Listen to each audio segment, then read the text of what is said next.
Now, your 13 First Alert weather forecast. Well, we have a pretty beautiful afternoon unfolding here as we've had plenty of sunshine through the morning, a couple intervals of clouds from time to time. But before I dive into the forecast, just wanted to acknowledge a term that you may have heard a few times in this particular newscast, as we do have a new rebrand of our Skywarn 13, which is now 13 First Alert. Now, there's a few changes. There's a few things that remain the same.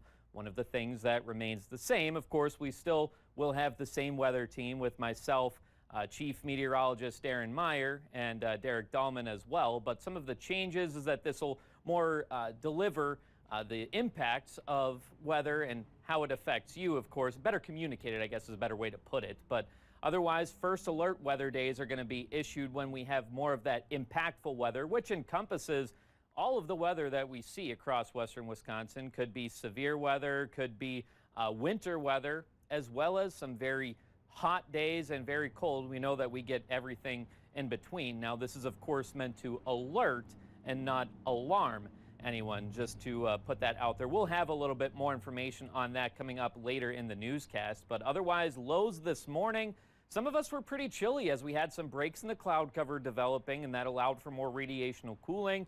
Also allowed for the development of some of that patchy fog.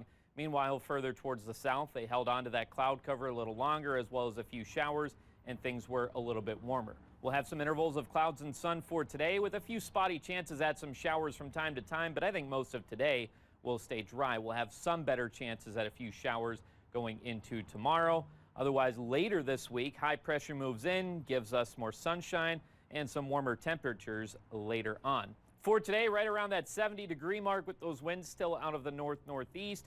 And looking at our Nicolay Bank Skycam overlooking Hastings Way, you can see we've also had some of those intervals of clouds. Right now, 68 degrees in Eau Claire, the dew point at 51, making for just a very comfortable start to the afternoon. A lot of us into the upper 60s and low 70s, 70 on the dot in Ellsworth right now. There's a look at the winds. Not exactly the breeziest afternoon, as most of us are between 5 to 10 miles per hour. These may pick up just a little bit more throughout the course of the afternoon, but not by too much. There's a look at the satellite and radar over the last few hours. Again, there's been more clouds towards the eastern part of the state and a few showers moving through central Minnesota. We may see a few of those, but I still think that most of the area will stay dry. Looking ahead to tonight, this is where we'll have another batch of clouds move in. That could spark a few showers from time to time tomorrow. I think tomorrow does have a few better chances than today of seeing rain, but still not a drought buster, still nothing that's widespread. And then high pressure starts to build into the area. This will give us a chilly start to Wednesday morning, but then lead to more sunshine, which again will eventually warm us up later on this week. Mostly into the low 70s for today, with those intervals of clouds and sun before dipping to right around the 50-degree mark later on tonight. Mainly cloudy with a stray shower possible. And then tomorrow, much cooler as cloud cover continues to dominate. But then we see more sunshine on Wednesday and temperatures climbing to the upper 70s for Thursday. And then we start to pull back on the temperatures just a little bit as a cold front moves in. Could spark a few isolated showers on Friday night, but once again, most of the area will likely stay dry as we cool off to the low 70s to wrap up the weekend. Now, for a Sunshine Award today, Jenny Gunderson would like to nominate John Galbraith and says, John waters the flowers in Mondovi. The town and the parks all have beautiful flowers, and a small group of gardeners plant and care for them each growing season.